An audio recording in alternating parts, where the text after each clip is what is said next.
ভাগৰত যেতিয়া ক্লান্ত হওঁ তেতিয়া মাইনাই মোক হাত উজান দিয়েহি। সদৌ অসমবাসী ৰাইজলৈ সেৱা জনাই আজিৰ ভিডিঅ'টো আৰম্ভ কৰি দিছোঁ। আজি পৃথিৱীত মানুহ নামৰ প্ৰাণীটো জন্ম লোৱা শ বছৰ হোৱাৰ পাছতো আমি কিন্তু এনেকৈয়ে ৰৈ গৈছোঁ। কোনোৱে হয়তো আকাশলংঘী অট্টালিকা সাজিবলৈ সক্ষম হৈছে, কিন্তু এয়া আমাৰ জীৱন।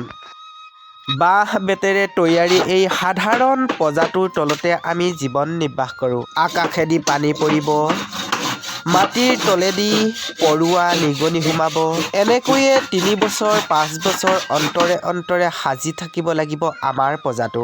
কেতিয়াবা যদি খেৰ আৰু কেতিয়াবা পলিথিন আৰু কেতিয়াবা 25 mm টিংপাত।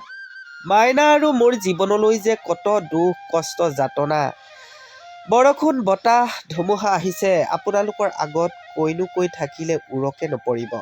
মোৰ দুখ কষ্টৰ সমভাগী হ'বলৈ গাঁৱৰে ককাইদেউ এজন আহিছিল। ৰাতিপুৱাৰ পৰা গধূলালৈ সমস্ত দিনটোৱে মোৰ লগত ব্যস্ত থাকিল। অকল এদিন নহয়, 2 দিনকৈ আহিছিল ককাইদেউজনে।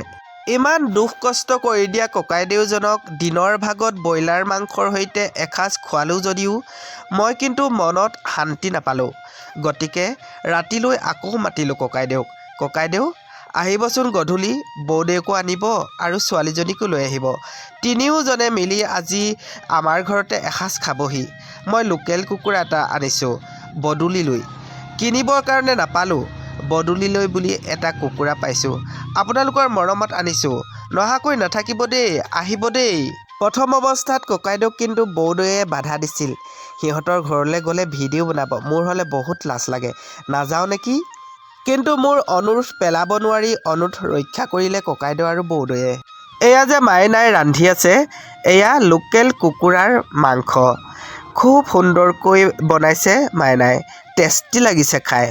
আৰু ইয়াৰ আশে পাশে ককাইদেউ বৌদেউ মা আৰু দেউতা লগতে মই সুন্দৰকৈ বহি আছোঁ। আজিকালি সমাজৰ মানুহবিলাকৰ কথানো কি ক'ম।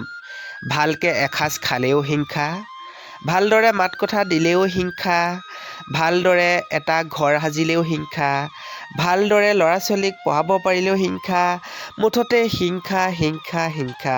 আপুনি যদি নিজৰ কৰ্মৰ বলত এখোপ আগুৱাইছে তেনেহ'লে আপোনাক তল পেলাবলৈ কত যে কিমান প্ৰৰোচনা কৰিব। আপুনি যদি আনৰ পদূলিয়ে এসাঁজ ভাতৰ কাৰণে হাত পাতি ঘূৰি ফুৰে তেতিয়াহে ভাল পায় কিছুসংখ্যক লোকে। ধৰি লৈছোঁ মোৰ বা আপোনাৰ অতীতত এসাঁজ খাবৰ কাৰণে অসুবিধা হৈছিল। এসাঁজ ভাতৰ কাৰণে আনৰ ওচৰত হাত পাতিবলগীয়া হৈছিল। কিন্তু পাছলৈ নিজৰ কৰ্মৰ বলত যদি আগুৱাই যায় তেতিয়া কিছুসংখ্যক লোকে অতীতক খুচৰিবলৈ আহি যায়। তুমি গাড়ী ল'লে কি হ'ব, পকা ঘৰ বনালে কি হ'ব, তোমাৰ অতীতটো এনেকুৱা, অমুকহে আছিল তমুকহে আছিল, ভিক্ষাৰীৰ জাত এই বুলি। আচলতে চাবলৈ গ'লে কোন মানুহেনো ধনী হৈ জন্ম হয়। প্ৰতিজন মানুহেই নিথৰুৱাকৈ উলংগভাৱে পৃথিৱীত জন্মগ্ৰহণ কৰে।